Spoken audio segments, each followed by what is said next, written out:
தமிழகத்திலேயே எலுமிச்சைக்கென பிரத்யேகமாக சந்தை அமைந்திருக்கும் நகரங்களில் ஒன்று புளியங்குடி.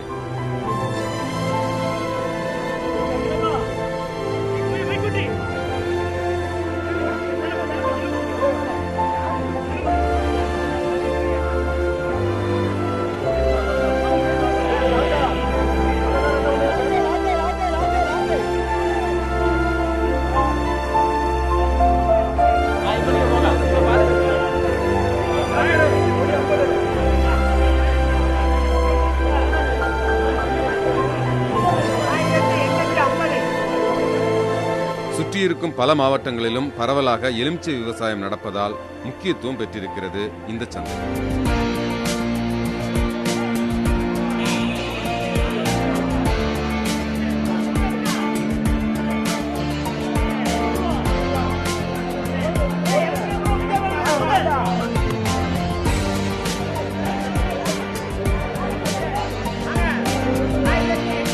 விவசாயிகள் நேரடியாகவே வந்து தங்களது விளைபொருட்களை விற்பனை செய்வது இந்த சந்தையின் சிறப்பு.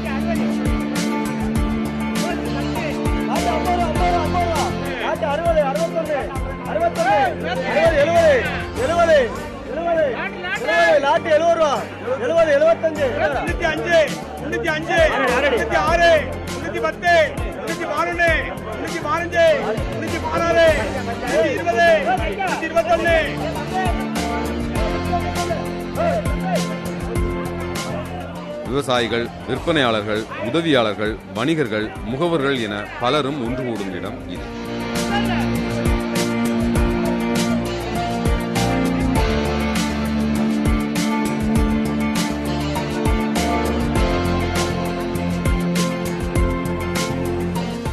முழு நேர விவசாயியா நீங்க? இல்ல, பகுதி நேரம் வீட்டில் விவசாயம் பார்க்கணும். அம்மா அப்பா விவசாயம் பார்க்க நான் உங்களுக்கு உதவியா இருக்கேன்.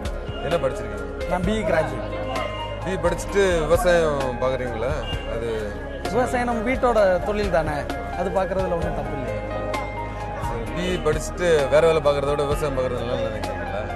இல்லை, நல்லதுன்னா போதிய வருமானம் வந்தால் பார்க்கலாம். விவசாயம் வந்து நம்ம தான் முதலாளி, நம்ம யார்கிட்டையும் போய் நிற்க போகிறது இல்லை. ஆனால் அது போதிய வருமானம் வர்றதுனால விவசாயத்தை எல்லாரும் விட்டுட்டு வெளியில் போகிற நிலைமையில நம்ம பிஇ முடிச்சுட்டு விவசாயத்துக்குள்ளே வரணுங்கிறது யோசிக்க வேண்டிய விஷயம். இப்போ அப்போ ஒரு டெம்பரவரியாக அந்த வேலையை பார்க்குறீங்களா? நான் டெம்பரவரியாக பார்க்குறேன். சரி, என்ன பிளான்? ஃபியூச்சர் பிளான் நல்ல ஜாப் தேடி போயிருக்கு. இப்போ இந்த விவசாயத்தை மேம்படுத்துறதுக்கு நீங்கள் ஏதாவது வீட்டுக்கு ஐடியா கொடுத்துருக்கீங்களா? விவசாயத்தை மேம்படுத்துறதுக்கு இங்கே உள்ள நீர்வளங்கள்லாம் குறைஞ்சிக்கிட்டே வருது. தண்ணீர் வளம் முன்ன ஒரு 50 வருஷத்துக்கு முன்னாடி இருந்த விவசாயம் இப்போ கிடையாது. அப்போ அதை மீட்டெடுத்தா வந்து விவசாயத்தில் பழைய நிலைமைக்கு இவங்க கொண்டு வரலாம். தண்ணி நீர்மட்டம் கீழே குறைஞ்சிட்டே வருது.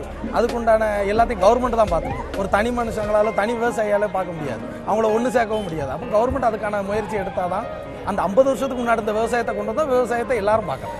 உங்கள் வீட்டில் வந்து என்ன சொல்கிறாங்க? நீங்கள் வந்து பிஇ படிச்சுட்டு வேற வேலை பார்க்கணும்னு சொல்கிறாங்களா, இல்லை இந்த விவசாயத்தை காப்பாற்றணும் இல்லை, விவசாயத்தை பார்க்க சொல்லி அவங்க ஊக்குவிக்கிறது இல்லை, நம்மளை வேற தொழில் பார்க்க தான் சொல்கிறாங்க. இதனால் இது போதிய வருமானம் இல்லை. இதை நம்பி ஃபியூச்சர்லாம் பிளான் பண்ணவே முடியாது.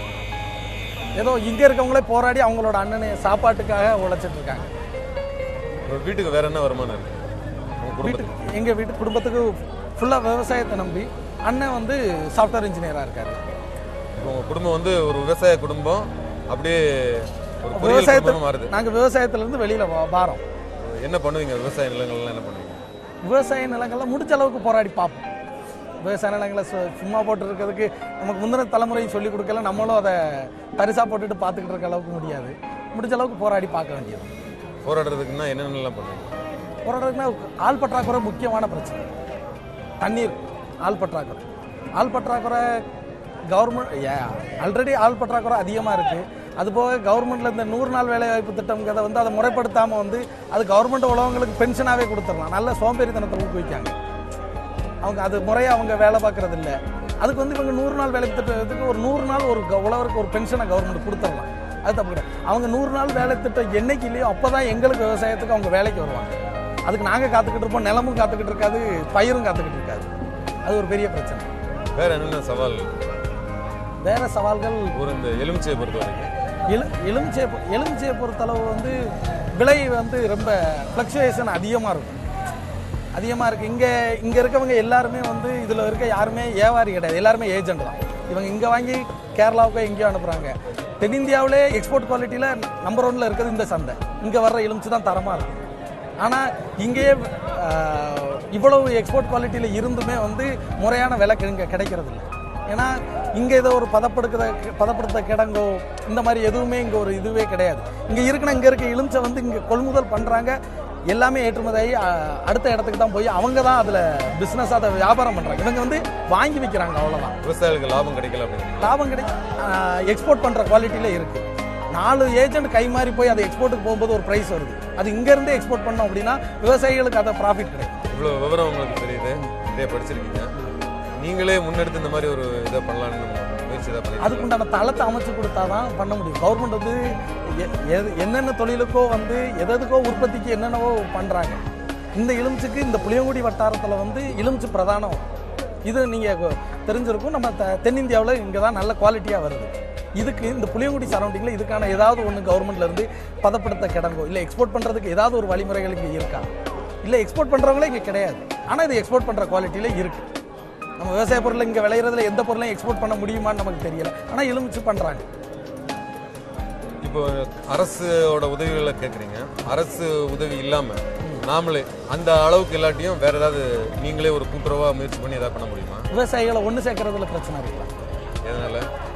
எதனாலனா உள்ள விவசாயிகளுக்குள்ள கம்யூனிகேஷன்லாம் அந்த அளவுக்கு கிடையாது. எல்லாத்தையும் ஒன்று சேர்க்கணும். அதுக்கப்புறம் நீங்கள் சொல்கிற மாதிரி எக்ஸ்போர்ட் பண்ணணும் அப்படின்னா அதில் ஒரு பெரிய முதலீடு இன்வெஸ்ட் பண்ணணும். இன்வெஸ்ட் பண்ணுற அளவுக்கு ப்ராஃபிட் இருக்குமான்னு தெரிஞ்சால் தான் இன்வெஸ்ட் பண்ணுறதுக்கு யாரும் தயாராக வருவாங்க. விவசாயிகள் வந்து அந்த அளவுக்கான இதுவும் வழிகாட்டுதலும் இல்லை. வழிகாட்டுதல் இருக்கணும். எக்ஸ்போர்ட் பண்ணலாம் அப்படின்னா விவசாயி வீட்டு பிள்ளைகள் நாங்களாவது அதை எக்ஸ்போர்ட் பண்ண, எங்கள் வீட்டில் விவசாயம் பார்த்தா நாங்களாவது எக்ஸ்போர்ட் பண்ண முன்னோரும். எங்களுக்கு முந்தின சந்தையினருக்கு யாருக்குமே தெரியாது. நாங்களே இதுக்கடுத்து அதை பற்றி ஆராய்ஞ்சு தான் பார்க்கணும். எக்ஸ்போர்ட் பண்ண நம்மளால் முடியுமா, அந்த பிஸ்னஸுக்கு வந்து டிரான்சாக்ஷன்லாம் கரெக்டாக இருக்குமான்னு நாங்கள் தான் அதை தெரிஞ்சுக்கணும். இதுக்கப்புறம்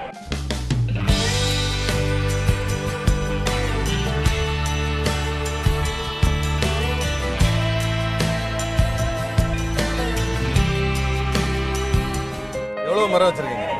ஒரு 200 மரம் இருக்கும். எவ்வளோ இடம் இருக்குது? 2 ஏக்கர்.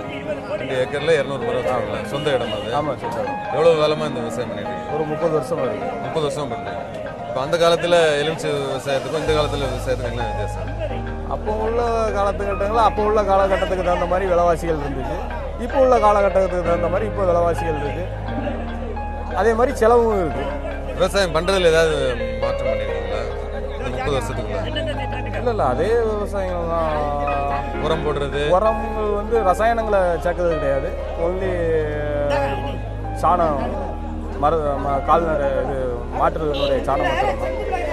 வேற மற்றபடி ரசாயன உரங்கள் போட்டால் ஆயுள் காலம் கம்மி. இப்போ இந்த விவசாயத்துக்கு வேலை பார்க்க வர்றாங்கல்ல, அவங்களும் நல்லா வர்றாங்களா? இப்போ ஆள் கிடைக்கிறது இல்லையா? ஆள் தட்டுப்பாடு தான். அந்த காலத்தில் உள்ளவங்க மாதிரி இப்போ ஆள்கள் அவ்வளவு செழிப்பாக கிடைக்கிறது இல்லை. நம்ம வீட்டினுடைய ஆளுகளை வச்சு நம்மளும் பார்த்துக்கிட வேண்டியதான். ஒரு காய் பறிக்கணும்னா எத்தனை நாள் விடணும் இது எலுமிச்சை? அது நம்ம மரங்களை பொறுத்து இருக்குது. இளம் மரமும் கொஞ்சம் 4 நாளைக்கு ஒருக்கா 2 நாளைக்கு ஒருக்கா காய் பிறக்க வேண்டியது இருக்கும். முத்துன மரங்கள்னா 1 வாரம் 10 நாளைக்கு ஒருக்கா காய் பிறக்க வேண்டியது இருக்கும்.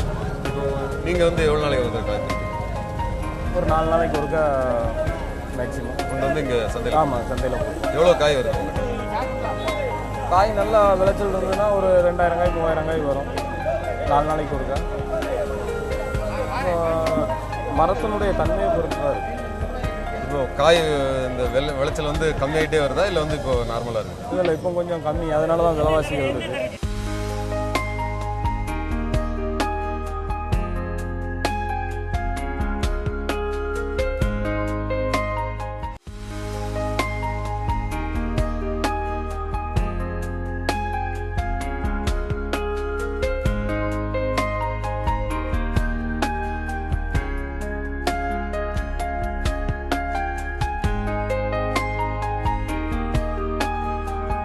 இங்கே வந்து ஏலம் எடுக்கிறது, அதுக்கப்புறம் காய்களை தரம் பிரிக்கிறது, அதுக்கப்புறம் சாக்கில் வந்து பேக்கிங் பண்ணி திருப்பூர் மற்றும் திருவனந்தபுரம் இப்படி கேரளா இது பூராமே ஏற்றுமதி, சென்னை வரைக்கும் ஏற்றுமதி பண்ணக்கூடிய ஆகுது. இங்கே நீங்கள் என்ன வேலை பார்க்குறீங்க? இங்கே வந்து காய் ஏலம் எடுக்கிறதும் காய் தரம் பிரிக்கிறதும் இதான் அங்கே வந்து முக்கியமான. ஏலம் எடுக்கிறதுனா எவ்வளோ ரூபாய் வரைக்கும் ஏலம் எடுப்பீங்க? ஏலம் வந்து இங்கே லாட்டு ஊறுகாய் காய் அப்படின்னு இருக்கு. அது கிட்டத்தட்ட 10 ரூபாயிலிருந்து 100 ரூபா 200 ரூபா. அது காயினுடைய எப்படி கிலோவோ காயினுடைய அளவு கொண்டு அது வந்து கேட்டு வாங்குறது. ஏலம் எடுக்கிறதுனா இது சரியான விலைக்கு தான் ஏலம் எடுக்கிறது எப்படி உங்களுக்கு? அது எங்களுக்கு வந்து அந்த காயினுடைய இது 20 ரூபாய்க்கு எடுக்கலாம், இது 30 ரூபாய்க்கு எடுக்கலாம், 100 ரூபாய்க்கு எடுக்கலாம்னு அந்த காயை பார்த்தோன்னே எப்படி ஒரு தீர்மானமாகும். அதுக்கப்புறம் எதிராளியும் வந்து ஏலம் கேட்பாங்க. அவங்களோட போட்டி போட்டு 1, 2, 5ன்னு சொல்லி கடைசியா யாருக்கு கூட கேட்குறாங்களோ அவங்களுக்கு வந்து அந்த காயை வந்து கொடுத்துருவாங்க அந்த கடைக்காரங்க. நீங்க ஓரளவு குறைஞ்ச விலைக்கு காயை ஏலம் எடுக்கிறதுக்கு என்ன பண்ணுவீங்க? சொல்லி கேட்டா எனக்கு கொஞ்சம் போடுங்க, இது இந்த ரேட்டு போதும் அப்படின்னு கேட்டா போட்டுருவாங்க. இல்லைன்னா ஆள் கேட்கறதுக்கு ஆள் இல்லைன்னா கேட்ட விலைக்கு போடுவாங்க. கேட்கறதுக்கு அதாவது எதிர்த்து கேட்கற ஆள் இருந்ததுன்னா அது கேள்வி வரைக்கும் போகும். எதிர்த்து கேட்க ஆள் இல்லைன்னா நான் ஒரு விலை சொல்லுவேன், கடைக்காரங்க ஒரு விலை சொல்லுவாங்க. கடைக்காரங்க சொல்ற விலை ஒத்துக்கிட்டு வாங்கிக்கிறது. இல்லைன்னா நான் ஒரு விலையை சொல்லி இதுதான் இவ்வளவுக்கு தான் வேணும், இதுக்கு மேல வேண்டாம் அப்படின்னா கடைக்காரங்களுக்கு ஒத்துக்கிட்டாங்கன்னா போட்டுருவாங்க. உங்களுக்கு எவ்வளவு சம்பளம்? எவ்வளவு எனக்கு உள்ள வந்து எனக்கு சம்பளங்கிறது நான் முன்னாடி ஆர்டிஎஸ் கடையில வேலை பார்த்தேன். அதுக்கு அவரு எனக்கு யாரு அந்த கடைக்காரங்க கொடுப்பாங்க? ஆமா, கடைக்காரங்கள கிட்டத்தட்ட 4000 ரூபாய் சம்பளம் கொடுத்தாரு. அதுக்கப்புறம் அவர்கிட்ட இருந்து மாச சம்பளத்துக்கு ரெகுலரா என்னால வேலை பார்க்க முடியும்னு இப்ப மேத்தர் கிட்ட வேலை பார்த்து வரும்போது எனக்கு 300 400 கொடுத்துருவாப்புல. நான் கொஞ்சம் காய்கள் கொஞ்சம் எடுத்து அதை வெளியே வியாபாரம் பண்ணி ஒரு நாளைக்கு 500 ரூபா 600 ரூபா சம்பாதிச்சு கொடுவேன். இப்போ இந்த காயை வாங்கி என்னெல்லாம் பண்றாங்க? ஓலைப்பாயை வாங்கி பைக்கல் உள்ள வச்சு அதுக்குள்ள பேக் பண்ணுவோம். அதை வாங்கி என்ன பண்றாங்க? கேரளாவுக்கு போகுது. கேரளாவுக்கு அவங்க சூசுக்கு, ஊர்வாய்க்கு, அடுத்து கல்யாண வீடு கொடுப்பாங்க.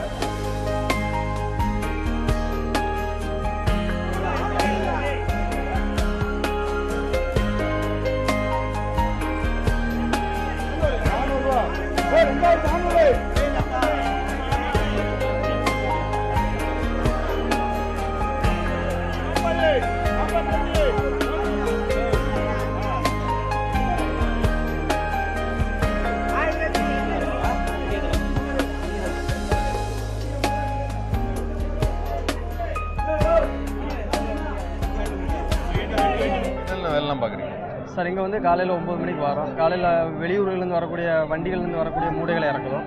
இறக்கி பின்னாடி ஏலத்தில் காய்களை ஒவ்வொரு கடைக்கு மாற்றி விடுறது. இந்த மாதிரி எங்களை மாதிரி இளைஞர்களால் தான் வேலை பார்க்க முடியும்.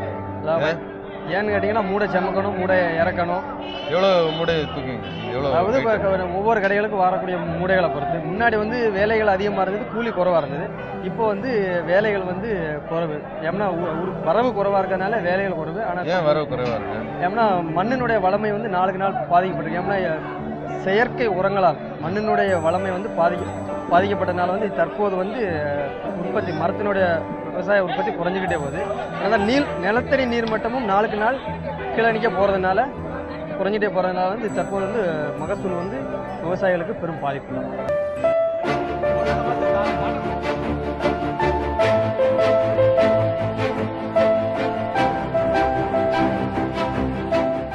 வேலை பார்க்குறீங்க? 30 வருஷம் பார்க்குறேன். என்னென்ன வேலைலாம் இங்கே பார்க்குறீங்க? இங்கே காய் எண்ணி போட, மூடை போட, காய் தூக்கி தட்ட, எல்லா வேலையும் பார்ப்போம். எல்லா வேலையும் பார்க்குறேன். எவ்வளோ சம்பளம் கிடைக்கும் உங்களுக்கு? சம்பளம் நமக்கு ஒரு 10 ரூபா இருக்குது. 10 ரூபா வரைக்கும். இப்போ நீங்கள் ஏலம் போடுறீங்க, அந்த சைகையெல்லாம் எப்படி கண்டுபிடிக்கிறீங்க? சைகையெல்லாம் எப்படி கண்டுபிடிக்கிறீங்க? ஏலம் விடையில் நம்ம சுற்றி வர கேட்டுக்கிட்டே இருப்பாங்க. நம்ம கேட்டுக்கிட்டதுக்கையில் 5 நம்மளே கூட்டிக்கணும். கூட்டிக்கிட்டு நம்ம கூட்டி ரேட்டை உயர்த்தி மறுபடியும் வியாபாரிகளுக்கு போட்டுக்கிட்டு இருப்போம். அது அவங்களுக்கு தெரியாது. என்னென்ன செய்கையெல்லாம் காட்டுவாங்க? கண்ணு காட்டுவாங்களா? கண்ணு காட்டுவாங்க. எப்படி காட்டுவாங்க? கண்ணெல்லாம் இப்படிம்பாங்க. நம்ம அதுக்கு தக்கன விட்டுக்கிட வேண்டியதான். அதே ரேட்டை விட்டுக்கிட்டே நம்ம இதுதான் சரியான விலை அப்படின்னு. சரியான விலை 8 ரூபாய் போயிருச்சுன்னா, கூடின விலை போயிருச்சுன்னா நம்ம சாரி பண்ணிடலாம். 5000, 6000, 7000, 8000, கூடின ரேட்டு 8000 அப்படின்னா சாரி பண்ணிடலாம். அதை விட சாரி பண்ணிடலாம்.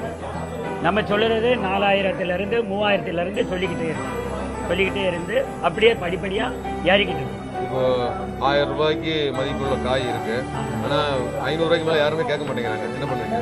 அது நாங்கள் கேட்க மாதிரி அவங்க கேட்பாங்க, நாங்களும் சொல்லுவோம். சொல்லிக்கிட்டே இருப்போம்.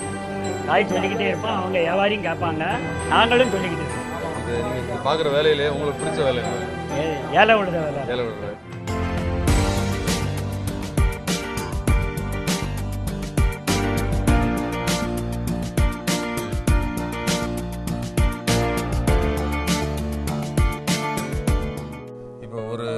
பயிர் ஒரு நாற்று வந்து நல்ல நாற்று தான் அப்படிங்கிறத எப்படி கண்டுபிடிக்கிறது? நீங்கள் எப்படி ஒரு விதையை தெரியும்?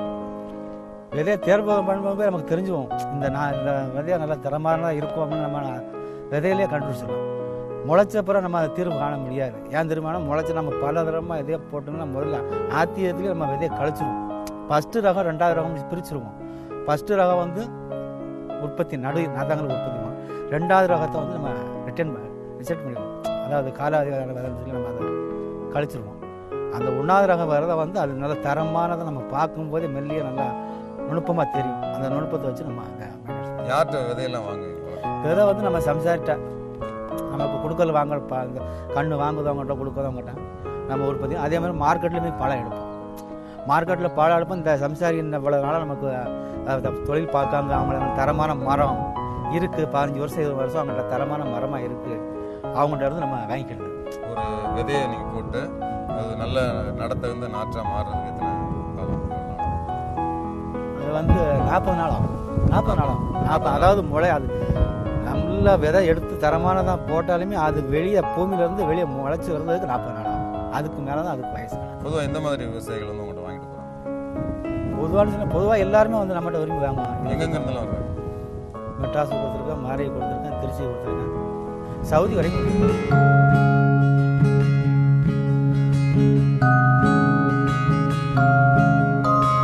எலுமிச்சை விவசாயம் பரவலாக நடந்து வருவதால் புளியங்குடியை சுற்றியுள்ள பகுதிகளில் அதை ஒட்டிய பல்வேறு தொழில்கள் நடந்து வருகின்றன.